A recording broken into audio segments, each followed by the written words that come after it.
咧而家咧就想同大家傾另外一個情況咧，就係、每日好多時大家都會做嘅，就係、鼻哥裏邊有少少嘢，於是咧有啲人咧就會索嚇，咁有啲人咧就會滲出嚟嘅，特別小朋友小朋友咧就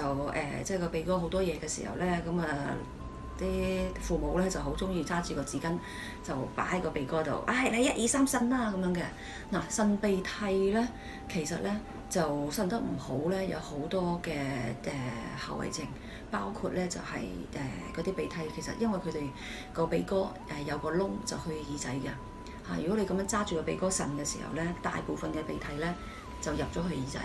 係啦。而嗰啲咁樣嘅鼻涕乾咗之後咧，就會喺個耳仔裏邊咧慢慢傾下咧，就好似啲疤痕咁樣，即係好似我哋戒親手咁上面個疤痕咁樣，咁令到我哋啲耳骨咧就慢慢就腐蝕，時間再耐啲嘅時候咧，就令嗰啲我哋叫做內耳耳窩嗰啲咧都會慢慢腐蝕嘅。咁所以點解啲人話去到40幾歲50幾歲嘅時候咧，耳水唔平衡又或者開始咧聽嘢咧聽到啲嗡嗡聲耳鳴聲，因為啲耳骨開始已經好多地方蝕咗啦。咁亦都咧有好多人咧就開始咧就會即係慢慢聽唔到。咁如果呢一個習慣咧，平時即係嗰個動作做得即係100%正確嘅話咧，其實避免咗好多呢啲後遺症，亦都即係短期嚟講，令到我哋咧就即係少好多中耳炎。因為點解咧？喉嚨我哋嘅口其實好污糟，所以我哋每日即係早晚要刷牙。咁上面嗰啲咁多嘅細菌，咁喺個喉嚨嗰度，喉嚨就有個窿嘅。頭先我哋講。嗰個窿咧就會去耳仔，咁所有你嗰啲鼻涕，其實你以為滲出嚟咧，佢跟住個喉嚨嗰啲污糟嘢一齊入嘅時候咧，個細菌如果你抵抗力差，特別細路仔抵抗力特別差嘅時候咧，就好容易有中耳炎。咁長遠又要做手術呢樣嗰樣，咁其實就好煩嘅。咁所以一陣間咧就想同大家咧，即係做翻一次正確嘅擤鼻嘅動作嘅。呢個咧係我哋個鼻哥啦，好多時咧個鼻涕咧就喺呢個位置儲住喺度嘅，即係唔上唔落。啲鼻涕如果唔清嘅話咧，其實有機會咧會係經呢個位置咧就上咗腦。有啲人咧個腦入邊咧有個膿瘡咧，其實都係因為啲即係鼻竇炎或者係即係慢性鼻敏感。咁呢度咧就有一個窿嘅，呢個窿咧我哋叫耳咽管嘅出口。耳咽管嘅出口咧就去邊度咧？就去上邊我哋嗰個中耳嗰度啦，係啦，喺呢個條管就入去嘅，咁所以啲鼻涕咧就會入咗去我哋中耳呢一紮，咁所以啲耳骨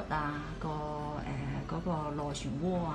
個內耳都會有問題，咁所以當我哋咧擤鼻涕嘅時候咧，記得一定喺呢個耳仔嗰度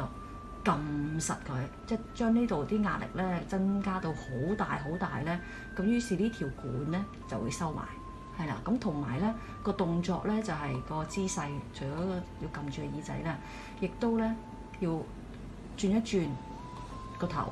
係啦，我哋將個頭咧要去到向下嘅，因為點解咧？你見到呢個斜位咧，其實呢個係低啲，呢個高啲嘅。